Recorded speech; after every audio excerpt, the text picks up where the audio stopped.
Okay, it happened. Nazem Kadri. I did a video summing up all the free agent signings. Just finished it. Refreshed my feed and I go, oh, look, Kadri got traded. Nazem Kadri has been traded to the Colorado Avalanche with defenseman Callie Rosen and a third round pick next year in exchange for Tyson Barrie, forward Alex Kerfoot, and a sixth round pick next year. The Avalanche are retaining 50% of Barrie's $5.5 million cap hit for the year remaining in his contract. That's a win for Toronto. They had to fix the blue line, and they had to do it without hurting themselves under the cap. And bringing back Gardner, well, you could make an argument that Gardner wasn't as bad as fans remember from Game 7s, and I wish that wasn't plural, but it is. Um, he had to change something. So Barrie, who was rumored to be on the move ever since they drafted Byram, uh, uh, here we are. We are at a state now where yeah, this was crazy town. I like the Kerfoot move for Toronto too. So I like that they move Rosen, who wasn't going to play under Babcock anyways. I don't think they ever liked Rosen in Toronto. I like Callie Rosen. I think he'll flourish a bit in Colorado. Bo and Byram must be ready to go then. They must be like, okay, we're gonna have him in our lineup.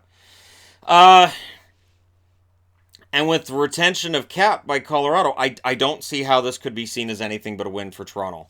Kadri, I think, and this is where it gets weird. So Toronto wasn't calling anybody else about Kadri, was the rumor, but other teams were calling about him. I don't think, based on the suspension against Boston, that was necessarily the reason they had to make a move, but I don't think it hurt. I think there was probably those in management in Toronto that thought, when we have a really big game, it'd be nice to have him in the lineup.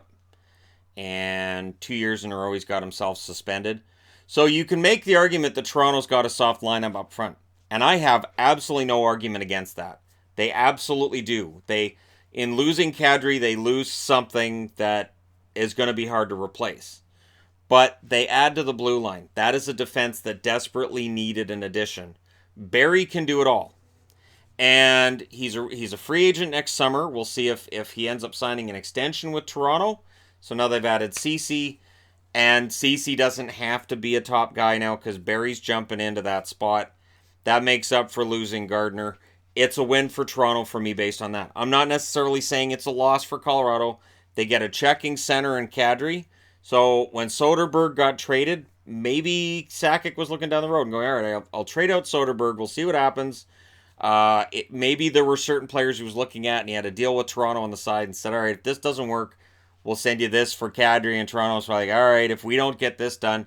So maybe they came back together and said, all right, we're going to do that trade we talked about last week.